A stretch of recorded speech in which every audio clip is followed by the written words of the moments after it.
This is Paul with Paul's Mobile Homes. And today I wanted to talk with you about mobile home loans and what are the lenders looking for when they're looking over your application. I mean, if you think about it and you try to put yourself into the seat or the mind frame of the lender, they're looking for assurance that they are going to get paid back. That's basically what the whole game is about. They're going to put out some money. They're going to make interest off of the money that they loan to you. And they want a pretty decent assurance that you're actually going to pay back on that loan and that they'll make their money back and they'll get that interest as well. They want to have that so that they can continue in business. So it's not any big mystery. So the way they do this is they have, and each one is different. I can't, I'll give you broad strokes here, but I'm not going to be able to tell you the different criteria and individual nuances of what each lender does in looking at your application to determine if you're credit worthy or not. Some lenders are simply looking for a higher credit score than normal, and that's one way that they can lessen their own risk in case you don't pay back or somebody doesn't pay back, and they go with the better credit score.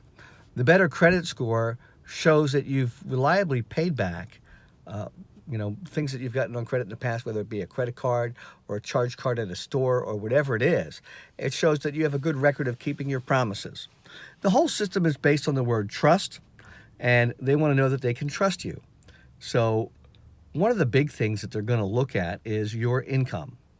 Do you actually make enough income that you can afford to make payments on this loan and live your life? Do you have enough money to make your car payments? Do you have enough money to make any other payments that you have, like credit cards? Are you making enough money to afford those things, the loan on the mobile home, and be able to live?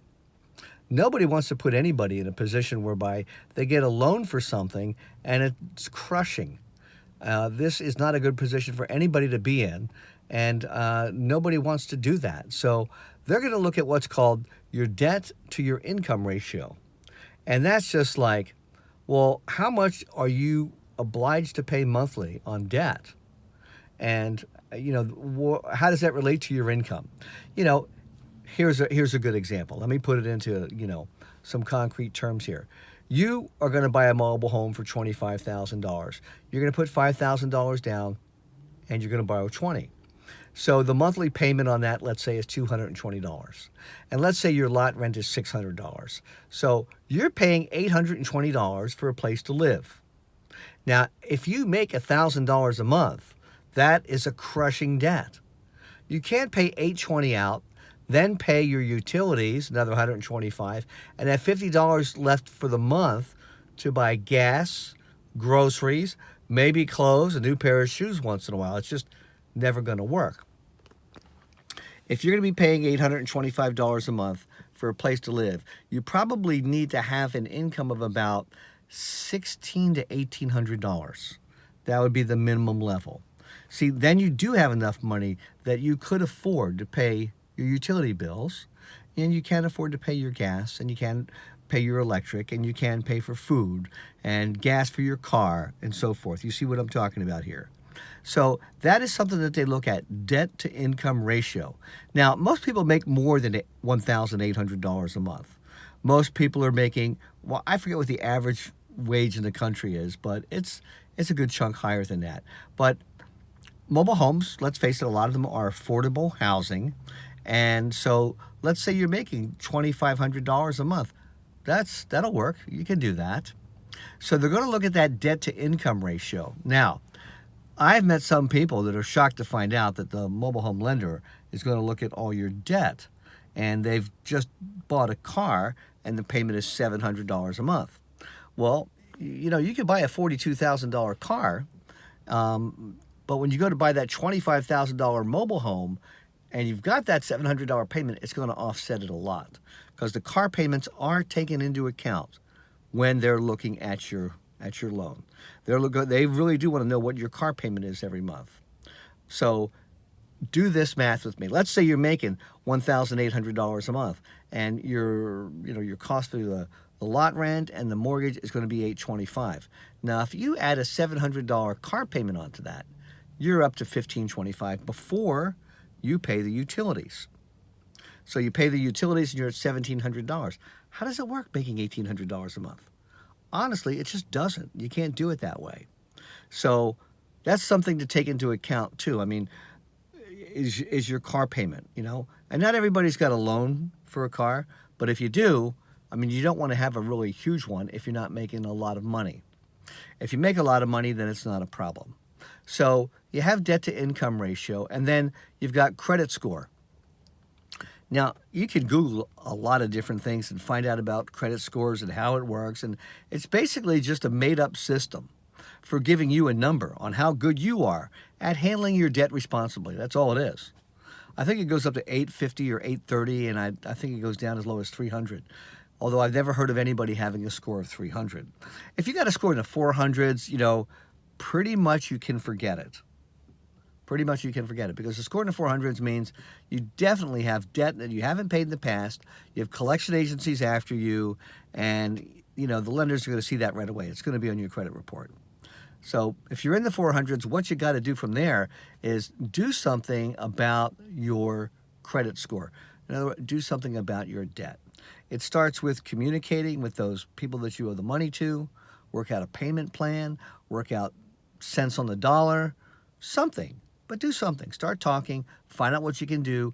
You can always do something about those debts, and raising that credit score isn't that hard.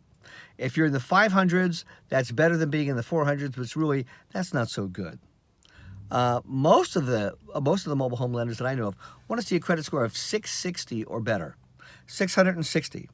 Now, there is one lender that will loan above 600.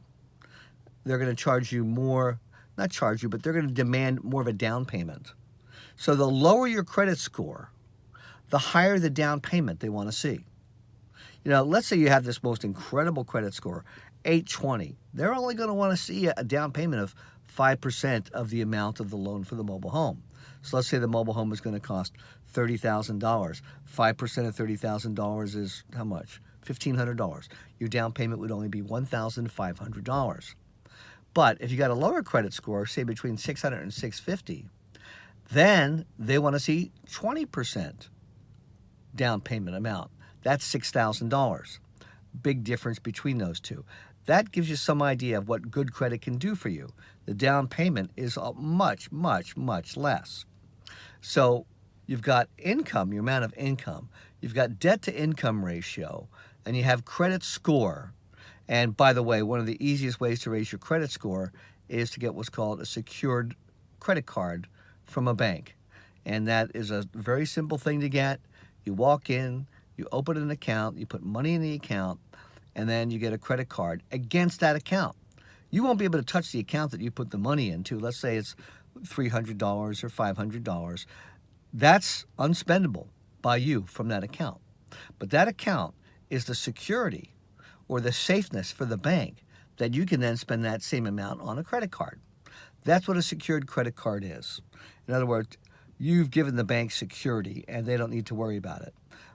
But you get to show up now in the credit reports with a credit card, making regular payments, and as long as you do that for a bit, 3, 4, 5, 6 months, your credit score goes up, and it can go up pretty rapidly. That's a secured credit card, and it's a great way to raise that score. Then the other thing about credit score that you should know is sometimes they say that a score is too thin. Too thin, what does that mean? Well, it means that maybe you had one thing that you paid on credit and you just started your credit and you did good, but it's all you've got. So they don't really have much of a track record, see? They don't have a big record of you being able to show you consistently are honest and prompt in paying your obligations. You meet their standards for do they trust you or don't they trust you. The only solution to thin credit is to buy some more things on credit before you can step up to something as big as a mortgage, you know. So maybe another credit card, maybe a charge card with a department store. You know, also, if you get an automobile loan on credit, then, you know, that counts too. But if you have super thin credit, that can sometimes be a problem. Now, one of the things you got to watch for on an auto loan is to talk to them when you're getting the loan or buying the car and make sure they're not going to shop that loan around, because if they shop it around too much, you might get 10 hits on your credit, which alone could drop it, a lot. Somebody looking over your credit isn't really going to lower the score much.